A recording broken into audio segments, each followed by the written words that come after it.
soki kuna esimba te tika yaka tosela nzambe nalobi soki kuna esimba te tika yaka tosela nzambe. Coucou, salut, bonjour, bonsoir la grande famille des MK Mbelou TV officiel. Moi, votre humble servante, Maman MK, je nous dis toujours que vous servir, c'est notre devoir. Voilà pourquoi à chaque fois quand il y a de nouvelles à vous donner, je n'hésite pas de venir vous informer. Je tiens particulièrement, je viens particulièrement et puis je suis ravie de vous retrouver dans cette nouvelle vidéo. Avant de plonger dans notre contenu, je tiens à prendre un moment pour exprimer ma gratitude à chacun d'entre vous qui a récemment rejoint la famille en cliquant sur ces boutons s'abonner. Ok, vous êtes la raison pour laquelle cette communauté grandit et prospère. En tout cas, la famille, je vous remercie énorme. Je vous remercie énorme. Je vais essayer un peu de parler sur cette histoire de nos deux frères. Nos deux frères, nous voyons, comme vous avez vu sur notre miniature, on a le frère Mike Kalambai et le frère pasteur Moïse Mbiye, les deux sont de pasteurs, frère pasteur Mike Kalambai et frère pasteur Moïse Mbiye. Cette affaire de concert, en tout cas, la grande famille des MK Mbelou TV officiel, ça nous prend la tête. Pourquoi je dis que cette affaire nous prend la tête? Parce que nous voyons que ça n'est de trop maintenant. Il y a des discussions qui se font, il y a des gens qui se disputent, il y a des gens qui parlent. Donc, je me suis dit que j'essaie un peu de venir parler, ok? Connaissez un peu de faire une petite analyse, vous et moi. En tout cas, laissez-nous sur les commentaires qu'est-ce que vous en pensez. Parce que cette affaire de concert au stade de Martyr, nous savons très bien que chacun d'eux a une date. Chacun a mis sa date. Chacun a proposé la date pour son concert. Mais nous voyons qu'aujourd'hui, ça devient comme Tom et Jerry, si je peux le dire. Je me dis, pourquoi les enfants de Dieu maintenant se comportent comme le païen. Même le païen, quand je l'ai dit, même le païen ne font plus ce que les enfants de Dieu font actuellement, la famille de MK Mbelou TV officiel.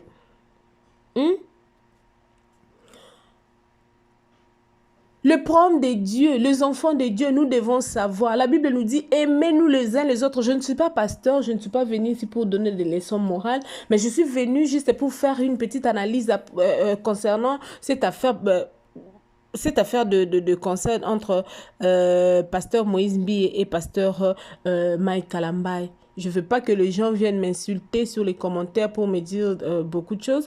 Là, c'est selon moi, les avis sont partagés. Si toi, tu as ton avis, c'est up to you. Si, moi aussi, j'ai mon avis, je ne fais que partager ça. Et tant que Banadzambe, nous ne pouvons pas Tobunda, nous ne pouvons pas nous battre. Nous ne pouvons pas nous battre. Le pasteur Moïse Mbiye a mis son concert le 19 mai. Et le pasteur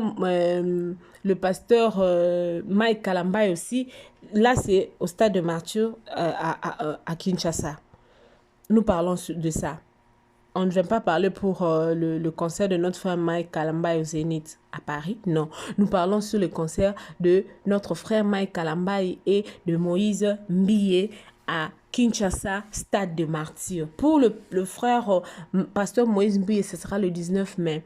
Et pour le frère Mike Kalambai, je crois que ce sera après lui.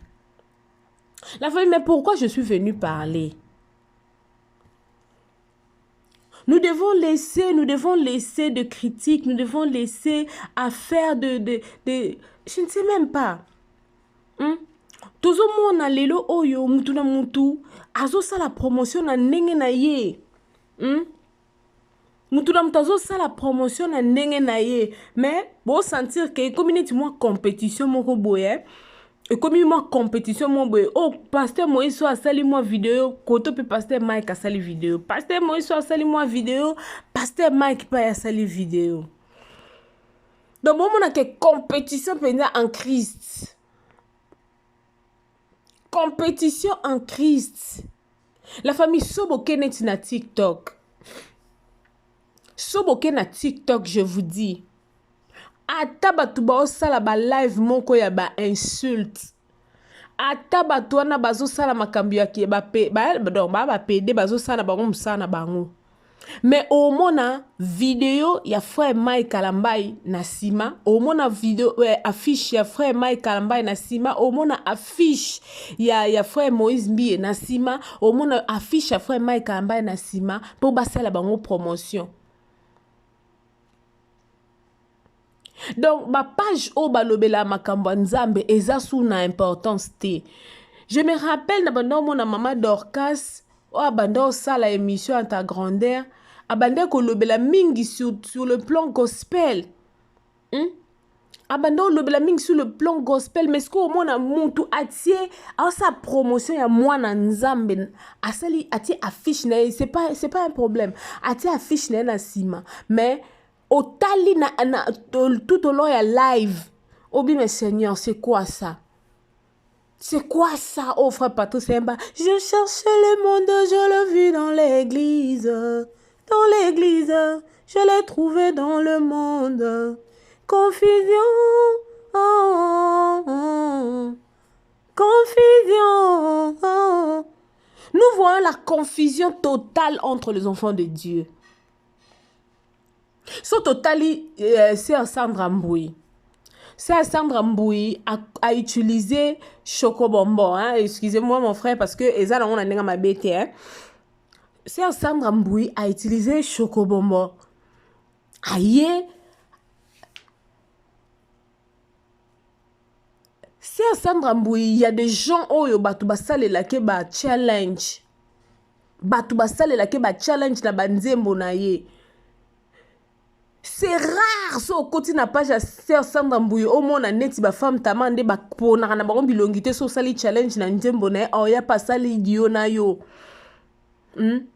Mais so ke na page à Sœur Sandra au moins na ka bateau ba ye bana bateau bazana mo loko. Au moins ba mida chature. Au moins na ka bateau ba compte na bango vimba ba 1 million. Au moins na ka bateau bazake bateau ba ye bana nde ya ko salela. Ba challenge wana. Il y a des gens même au ba poser ba question wana ba tout na Sœur Sandra Mboui ba bi maman Sandra yo o sala ba dio kana ba influenceuse ba influenceur ba to ba zamba mbongo na ba se ba kondi. Donc ba biso to ça la challenge pour na to sepeli na nzembo. Je pense que ba te belé ba oyeba pour ça là qui moi polémique sur cette affaire. Pour na zui tenter ya ko luka vidéo wana Chocobo sala ki na zui tenter ya ko luka Chocobombo vidéo wana sala ki atakaka maman Sandra Mboui avant ti ba ye ko finir ba sali live ti ba ye ko koma na Chocobombo lelo yo ba komine aye na concert. Siko bat ba komi ke koloba na maman Sandra non maman abongo la motema maman Sandra Mboui o mkumba na yo bongo esa Chocobombo motema tout et tout lelo Chocobombo a komi frère Emmanuel hein a commis frère Emmanuel là toujours jugé parce que la Bible nous dit ne jugez point afin que vous ne soyez pas jugés. Mais est-ce que tant que bana nzambe il faut kaka bana nzambe bo banda ko utiliser ba influenceur oyo bazana na pouvoir soto landeli bo mona ke ba frère Mike ba pasteur Moïse wana ba futi ba influenceuse wana na ba influenceur wana nyonso tout ba futi bango ba mbongo pour basela bango ba promotion ba influenceuse na ba influenceur nyonso to no ba na ba TikTok o mona bango ba futi bango ba mbongo pour basela bango ba promotion. Mais au monde na YouTube te bato ba osela nzambe ba chaîne o sela balobela makam na bango ba osela nzambe bon na wana na ebité so ba futa bango ou pas mais eza na ba chaîne ebele na YouTube balobela na makambo nzambe mais omona bazlobela ape makambo ya frère Moïse ya pasteur Mike mais omona teke basenga mbongo naza na ndeko moko bakontaktaki ye po asala promotion mais aboyaki na ye aboyaki na ye bafuti batu ebele penza bambongo po basala promotion eza mabe te mpo na marketing ya eloko mais fo boyeba boza banani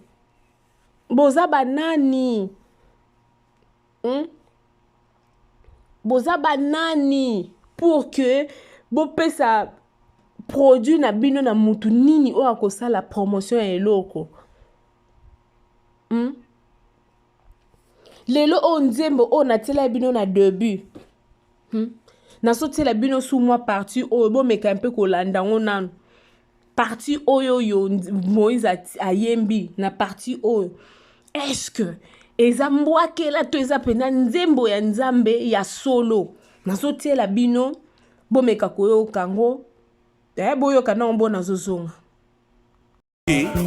soki kuna esimba te tika yaka tosala nzambe nalobi soki kuna esimba te tika yaka tosala nzambe sikoyo na video oyo frère Mike frère pasteur Moïse na video na ye alobi na nzembo na ye alobi soki kuna ezosimba te yaka tosalela nzambe batu sikoyo ya frère Mike tellement mutu na mutu aza na batu na ye mutu na mutu aza mpe na population na ye batu ya frère Mike bakomi kosilika batu ya frère Mike bakomi kosilika bakomi kosala poto bakomi koloba tout et tout so okoti na bapage ya majabu boke otala na bafoto bapubliaki bozomona bacommentaire ya batu na kati wana bacommentaire batu bazotiake non il faut de spiritualité tout et tout ozosentir ke bambwakela ezobwakelama bambwakela ezokomi kobwakelama eske bokoki kokena page ya muntu bobanda kokomante bamodele wana lokola batu toyebi ke pasteur Mike na pasteur Moïse Mbiye baza na problème batu bayebi ntango eloko bongo esalami batu baoloba nini oyo kaseke guerre eza ndenga CCC oyo abwakeli nde intel ata abwakeli ne ye te mais oyoka oloba nini te abwakeli ye donc faut tozala sage il faut tozala sage la famille musala nzambe eza liseki te makambo ya nzambe femme tama ayembango makambo ya nzambe eza liseki te makambo molimo ezalaka liseki te makambo ya nzambe ezalaka liseki te soki tozomona makambo oyo ekomi lelo bo tozoyeba te eza nini sikoyo kaka mpona bamakambo oyo tomoni video oyo nayebi te soki boza kose rappeler ntango makambo apenia le renyaka video oyo frère Mike asalaka pour dire que non Moïse est-ce que toi vraiment tu peux nini nazotiela bino video wana po eza te ke non ngai naye koloba kaka babuzoba to nazoloba kaka n'importe quoi nazotiela biso video wana bomeka kolanda batu siko bakomi batu frère Mike Kalamba to batu bele bakomo sala on ba live sur TikTok bakomo tiango sur TikTok pour dire que non pelisi sous moto oyo se kufaki na otela biso video wana to landa ngono lisusu biso nyonso tout et bon tozonga to continuer analyse na biso. Ce n'est pas juste. Ce n'est pas juste. Et je pense que cette histoire de Moïse, je reviendrai prochainement. Je reviendrai encore sur ça prochainement. Moïse, est-ce que toi, tu peux me regarder dans les yeux et dire tout ce que tu es en train de raconter comme mensonge à gauche, à droite? Tu ne sauras pas. Bozo se rappeler. Nde na tcheli biso vidéo. Est-ce que bozo ko se rappeler lisusu? Nde makambo etakata kitango pasteur Mike asala ki vidéo ne wana. Je crois que toke na page ya pasteur Mike to mona sous vidéo na te parce que alongo lango. Mais ba archive, ce que loko se bimi etika la nango kaka. omona so boke na YouTube ya Majabu Gospel place ba poster ba photo ya ba frère Mike na communauté na bango tanga na ba commentaire yo mto olandanga o comprendre que non o eza mabanga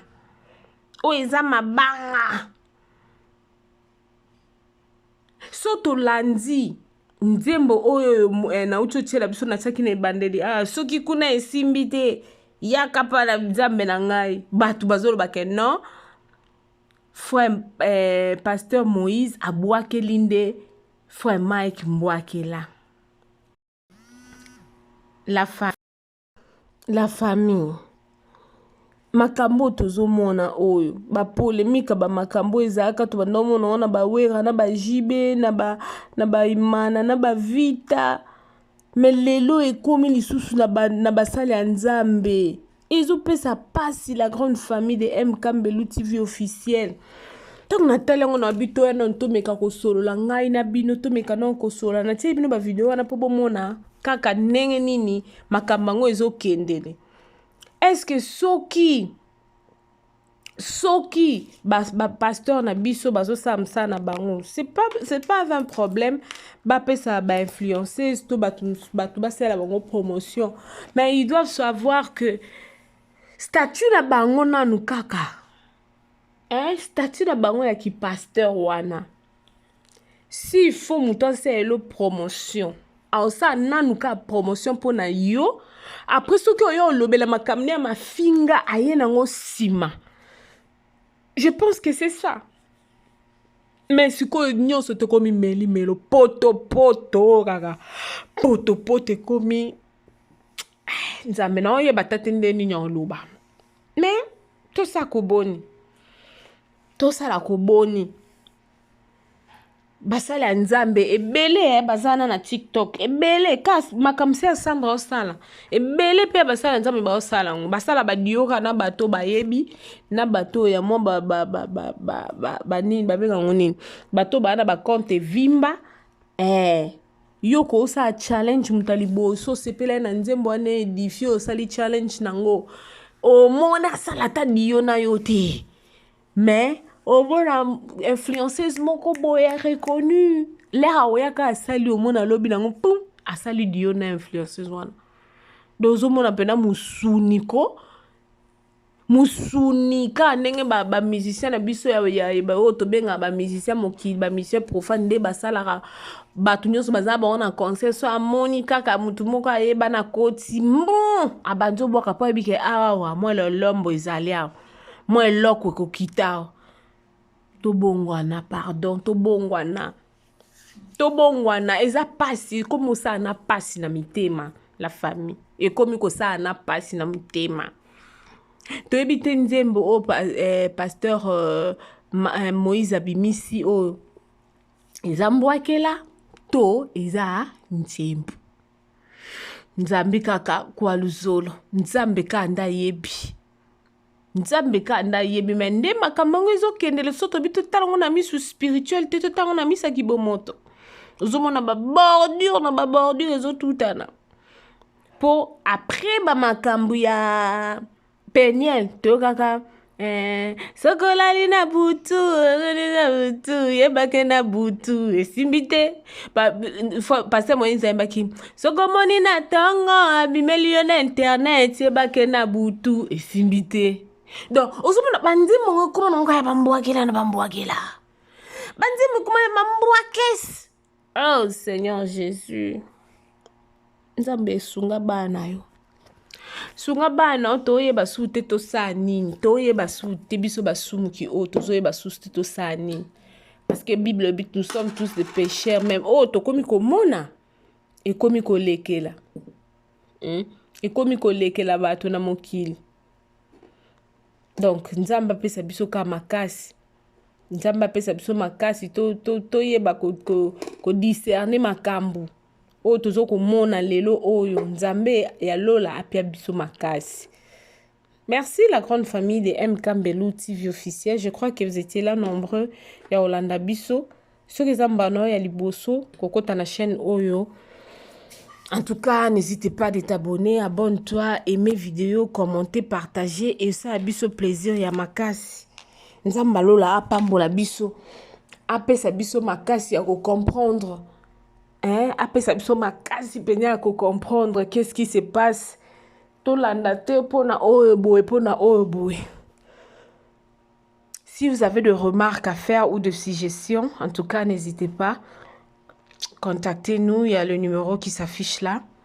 Et dans les commentaires, si vous voulez aussi, mais ne nous insultez pas, s'il vous plaît. Tu es juste kolobana lobite que oyongana lobinde eza na imposer bino yango. Eza juste analyse ya muke oyongana sali concernant vidéo makambu oyo leka. Mais ça juste analyse oyongana sali. Donc merci beaucoup, que mon Dieu vous bénisse. Nzambalo la penza apambola bino misika nyonso bozali. Je crois que ce qui est sur zonité ngana bino biso na bino to kuta na lisusu parce que nous sommes toujours là. Tozakaka na mokili. Nzambe na bomi mokili na été tozali. Bye bye.